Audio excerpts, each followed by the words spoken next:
नमस्कार, मैं हूं रजनीकांत और आप देख रहे हैं साथ। आप सभी का बहुत बहुत स्वागत है किस्सा कुर्सी का। आज हम फिर से बात करेंगे। चुनावी चौपाल है, चुनावी समर है, चुनावी समर में हर कोई कूद रहा है, चुनावी रण महासंग्राम सब कुछ देखने को मिल रहा है। मैं ईमानदार हूं यह कहने से कुछ नहीं होगा जब तक समाज का हित ना हो। अगर समाज का हित ना हो तो ऐसे ईमानदार होने का कोई फायदा भी नहीं है। आज सीधे सीधे हम बात करेंगे, लोगों की राय जानने की कोशिश करेंगे, कैसा जनप्रतिनिधि हो, क्या वो सोचते हैं। तो आज हमसे बात करेंगे दो खास मेहमान हैं। पहले हैं विकास कुमार मेघल, शिक्षाविद रह चुके हैं। दूसरा केतन रमन है, ये भी शिक्षाविद है, स्कूल चलाते हैं। इन दोनों का सबसे पहले हम स्वागत करते हैं और बिहार शरीफ विधानसभा की आज हम बात करते हैं। हालांकि सभी जगहों पर हमारी पहली निगाह है, हर विधानसभा पर हम बात कर चुके हैं, मगर आज हम बिहार शरीफ की बात करेंगे, कुछ अतीत की भी बात करेंगे, कुछ मुद्दों की बात करेंगे। तो शुरुआत करते हैं विकास कुमार मेघल जी से। क्या समझ में आ रहा है इस बार का विधानसभा चुनाव 2025 का जो रुझान या जो समीकरण होगा, जो पॉलिटिक्स होगा, वो युवाओं के लिए कितना स्वस्थ होगा और बिहार शरीफ के लोगों के लिए कितना कुछ नया होने वाला है? मेघल जी, माइक। सबसे पहले धन्यवाद सार्क 108 टीम के सभी सदस्यों को। और जैसा कि ये जो चुनावी कह सकते हैं कि पर्यटन का कार्यक्रम अब जारी हो चुका है। सभी लोग आम मतदाता के पास जा रहे हैं। आम मतदाता के साथ साथ टिकट के लिए जी हजूरी करने में भी लगे हैं लोग। लेकिन जहाँ तक जब से होश संभाला है हमने महसूस किया है कि हर 5 साल पे चुनाव तो आते हैं। चुनाव कुछ लोग जीतते भी हैं, लेकिन हर बार हार जाती है एक आम आदमी की उम्मीद है। युवा हारता है, महिलाएं हार जाती हैं, बच्चों का शिक्षा, रोजगार, सुविधा, जो इतनी भी ऐसी उम्मीदें हैं, ये सब टूट जाती हैं। और फिर अगली बार नए चुनाव की तैयारी में लग जाते हैं, लेकिन आम आदमी को लाभ होता हुआ नहीं। केतन। तो सबसे पहले तो मैं भी आपको सर धन्यवाद कहना चाहूँगा कि हमें ये अपॉर्चुनिटी दी आपने बोलने के लिए। अगर इस चुनाव का, इस इलेक्शन का बात किया जाए तो देखिए, पार्टी काफ़ी सारी है। अभी कुछ कुछ नए चेहरे भी हमारे सामने हैं इस बार। तो according to me election development oriented होना चाहिए। और उसके लिए लोगों को, या फिर जो भी पॉलिटिशियन हो या फिर आम जनता हो, उनको लॉन्ग टर्म सोचना चाहिए, है ना। शॉर्ट टर्म के लिए सोचकर, चीज़ों के बारे में सोचकर कुछ फायदा है नहीं। तो लॉन्ग टर्म सोचेंगे तो हम लोग काफ़ी आगे बढ़ेंगे इस चीज़ को लेकर। और जो भी अभी हमारे पास पार्टीज हैं अवेलेबल, है ना, उनमें ये देखिए कि किनका फ्यूचरिस्टिक सोच है, और उस सोच को ही देख के अभी कुछ किया जा सकता है। अदरवाइज तो जो हम लोग जेन जी का बात कर रहे हैं या जो यूथ का बात कर रहे हैं, तो उसकी स्थिति अभी अभी हमारे बिहार शरीफ में क्या है या हमारे स्टेट में क्या है, तो बेटर नो। सबसे बड़ी बात है कि मुझे लगता है कि पिछले कई चुनावों में इस बार जितने भी उम्मीदवार हैं, आपके पास ऑप्शंस बहुत है केतन। पढ़े लिखे लोग ज्यादा हैं, डिग्रीधारी भी ज्यादा है, नए सोच के भी लोग हैं, तजुर्बेकार भी हैं, अच्छे कैंडिडेट्स भी हैं, स्कॉलर्स भी हैं।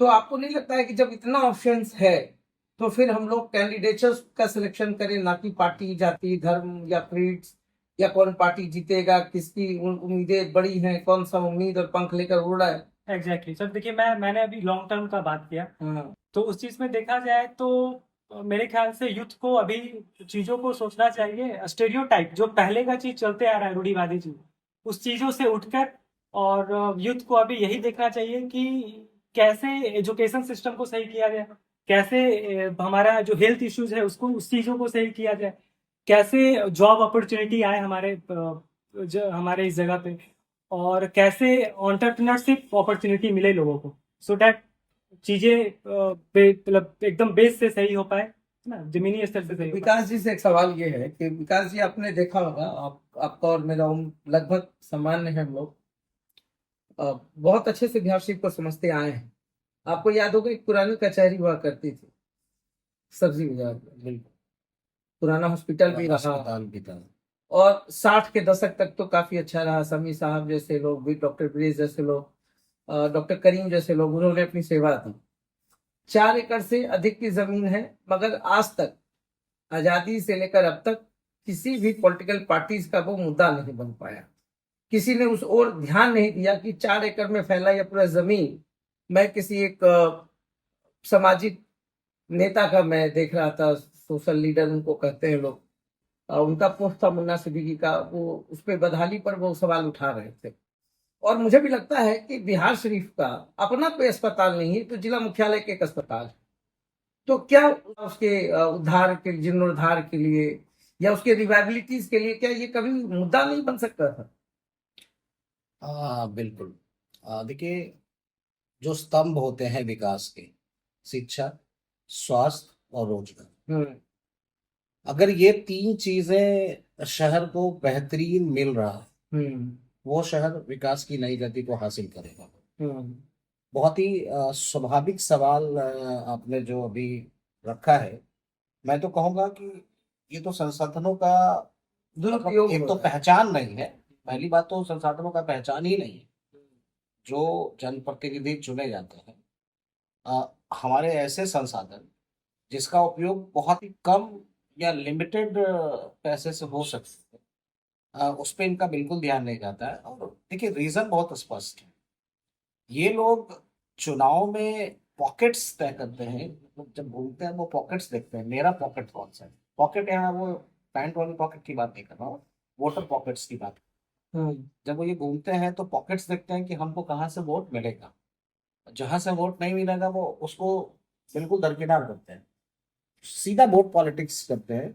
वोट हासिल हो रहा है, हम वहां जाते हैं, मिलते हैं, वहां जितने खर्चे हम कर सकते हैं करते हैं, वोट मिल जाता है, जीत भी जाता है।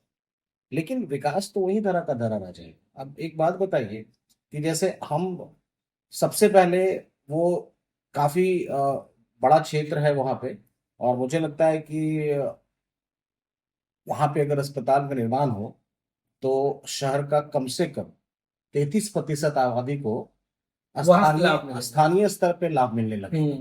ठीक है, मान लिया अभी सपोज हमारा सदर अस्पताल, ये तो जिला मुख्यालय का अस्पताल, जिला मुख्यालय का झांसी है। ब्लॉक का अपना कौन सा बिल्कुल, अस्पताल है? मैं वही कह रहा हूँ कि उनको जो दूरी तय करना पड़ रहा है, अगर हम ऐसे अवसरों का लाभ उठा लें, इन जगहों का उपयोग कर लें, तो कहीं ना कहीं हम क्या कर सकते हैं कि बड़े अस्पतालों में भीड़ को कम कर सकते हैं। आप सोशल ऐसे आते हो, पहला एंट्री पॉइंट आते होंगे, आगे चलते होंगे थाना मिलता होगा, थाना से आगे आप देखते होंगे कि जिंदगी या जो गुजर बसर कर रहे हैं लोग, जो दलित या महादलित बस्ती है, और कहा जाता है कि प्रधानमंत्री आवास योजना है, तमाम चीजें हैं, और आप देख लीजिए कि सड़क के किनारे जो वो लोग जीवन यापन करते हैं, कभी भी कोई बड़ा हादसा हो सकता है। ये तो कुव्यवस्था थी कि वास्तव में, फिर से कह रहा हूँ, ये सारा जो है वो सारा खेल वोट का है।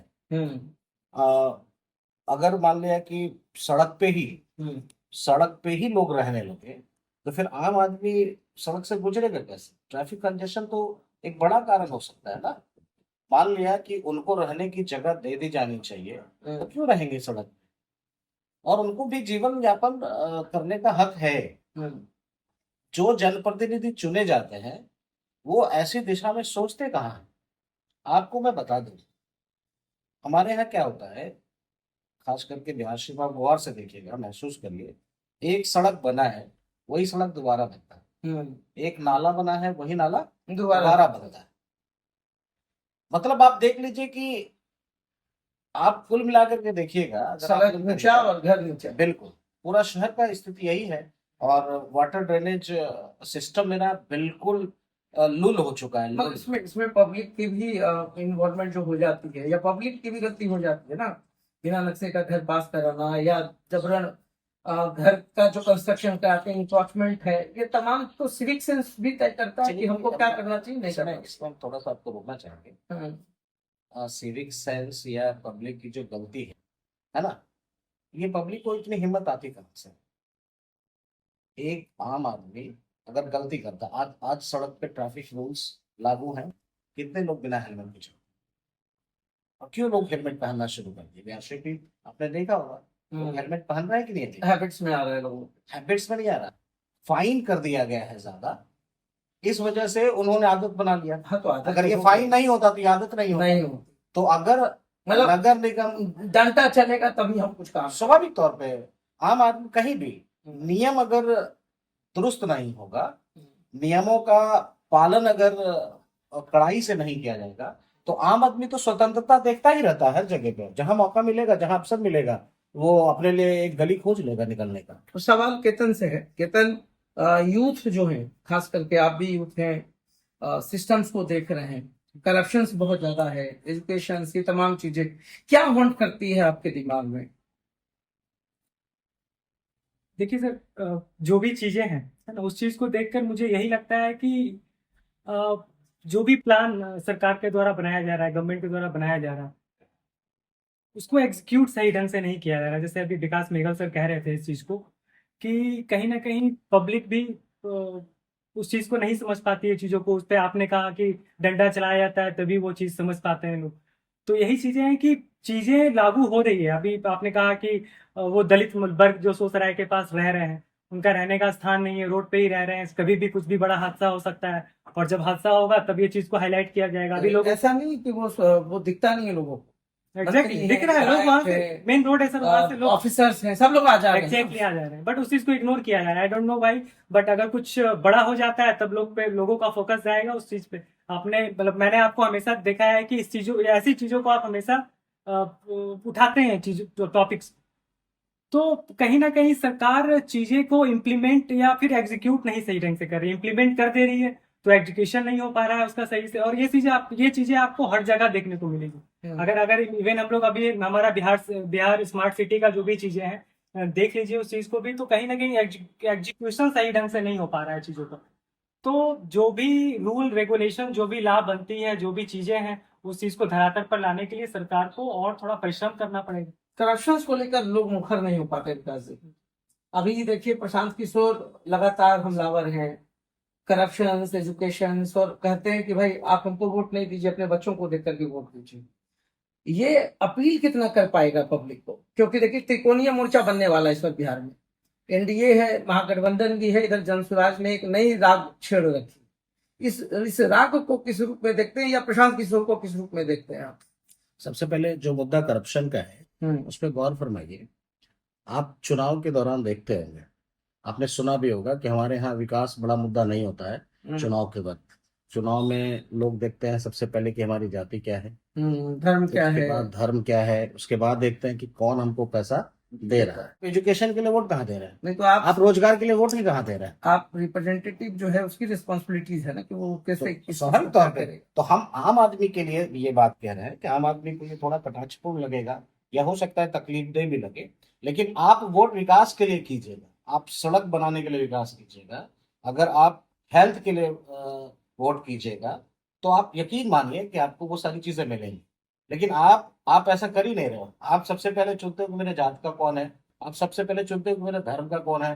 तो आप उससे विकास की उम्मीद ही कैसे कर सकते हो? अच्छा, आप ये मान कैसे सकते हैं कि जो करोड़ों रुपए खर्च करके आ रहा है, वो पहले अपना मुनाफा वसूली करेगा तो वो आपके विकास की सोचेगा?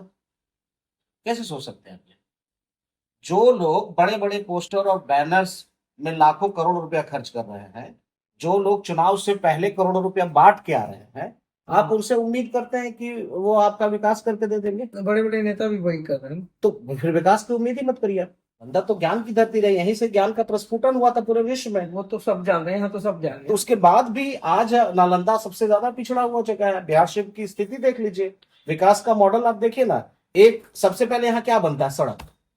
सड़क बनने के बाद उस रोड को काटा जाता है और उसमें पाइप बिछती है। पाइप बिछने के बाद फिर वो सड़क ढाल दी जाती है और फिर नाला बनता है। सवाल मेरा है कि प्रशांत किशोर जिस प्रकार से करप्शन के मुद्दों पर हमलावर हैं, प्रशांत किशोर जिस तरीके से शिक्षा पे मुखर हैं, प्रशांत किशोर स्वास्थ्य पर मुखर हैं, कह रहे हैं कि ऐसे नेताओं को नहीं चुनिए, अपने बच्चों का भविष्य देख के चुनिए। हम उस स्टैंड की बात, हमारी बात वहीं से शुरू हुई। नहीं, आप प्रशांत किशोर की बात। हाँ, मैं प्रशांत किशोर की ही बात कर रहा हूँ। प्रशांत किशोर जिन मुद्दों को लेकर चलते हैं, वो सीधी बात कर रहे हैं कि वोट आप जब भी करिए तो आप अपने बेटे का चेहरा देखिए कि इस बच्चे की पढ़ाई कैसे हो। आप अपने पति का चेहरा देखिए, ये रोजगार के लिए दूसरी जगह भटकने तो नहीं जाना पड़ेगा। आप देखिए कि आपके घर में रोजगार है कि नहीं, आपके घर के अगल बगल में अस्पताल है कि नहीं। अगर आप इन मुद्दों पे वोट करेंगे तो हर वो व्यक्ति वो जीत हासिल कर सकता है हम्म, जो ऐसी सुविधाओं के लिए बात कर रहा हो। चलिए हम बात तो एक बार एक टर्म में करके हम लोगों को लुभा सकते हैं, लेकिन अगर वो 5 साल जीतने के बाद वो हमारी उन उम्मीदों पे खरी नहीं उतरता है, हम हर बार इसी मुद्दे पे वोट करें कि जो हम हमारी पढ़ाई की बात करेगा, जो हमारे लिए रोजगार की बात करेगा, जो हमारे स्वास्थ्य की बात करेगा, जो हमको सुविधा देने का प्रयास करेगा, अगर हर बार यही मुद्दा रहेगा तो अब भ्रष्टाचारी आएंगे कैसे इस सूची में, कैसे जीत के आएंगे वो? केतन, सवाल यही है, करप्शन की बात हो गई, एजुकेशन की बात हो रही है, स्वास्थ्य की बात हो रही है। आपको लगता है कि स्वास्थ्य जिस तरीके से बिहार शरीफ में जो लैकिंग है स्पेशलाइज्ड डॉक्टर्स की, या सदर अस्पताल आप जाइए, रेफर का खेल है, बहुत सारे विभाग में जाइए, करप्शन बहुत ज्यादा हावी है, तो करप्शन की गंगोत्री तो बह ही रही है। मगर मेरा ये कहना है कि इन तमाम चीजों के बीच में आपके हिसाब से ऑप्शन क्या होंगे, किसको चुनना चाहिए? देखिए चीज़ें तो हैं, स्वास्थ्य व्यवस्था का बात किया जाए, जो भी हेल्थ डिपार्टमेंट है हमारा, वो काफ़ी मतलब मजबूत नहीं है वो चीज़ हमारा। तो अगर ये सभी चीज़ों को देखकर चूज किया जाए, क्योंकि हमने अभी लास्ट टाइम जो भी हमारे करंट गवर्नमेंट है ना, उन पे विश्वास करके उनको चीज़ों को दिया गया है, बट डेवलपमेंट हुई है, बट उस स्तर की नहीं हुई है जिस स्तर की होनी चाहिए। और उसका उसी का रिजल्ट है कि आप अगर देख रहे हैं तो अभी भी लोगों को किसी को पावापुरी रेफर किया जा रहा है, कोई सदर अस्पताल से किन्हीं को अच्छा से ट्रीटमेंट नहीं मिल पा रहा है। तो वो कहीं ना कहीं से मतलब सभी चीजों को देखते हुए बात यही है कि कुछ नया चेहरा, चेंजिंग, देखिए चेंजिंग तो जरूरी है, बदलाव जरूरी है। और आपके हिसाब से बदलाव कौन हो सकता है? बदलाव में ऑप्शन है प्रशांत किशोर, है ना। आप इस चीज को बोल रहे हैं, प्रशांत किशोर ने, उनका भी काफी कुछ रहा है चीजों का।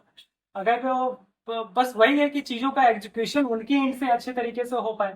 सिर्फ बोल बच्चन वाली बात तो अभी हम लोग देखते ही आ रहे हैं, लास्ट चीजों को, लास्ट अब 2005 के पहले, 2005 के पहले भी हम लोग देखे चीजों को।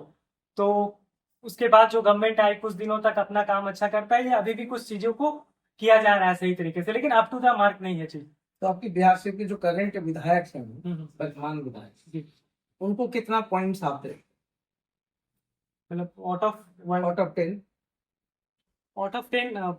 5 to 6 दिया जा सकता है सर। कितना डेवलपमेंट हुआ आपके हिसाब से? सब अगर बिहार शरीफ देखा जाए तो हमें नहीं लगता है कि ये डेवलप, आप एक शब्द जोड़ते हैं स्मार्ट सिटी।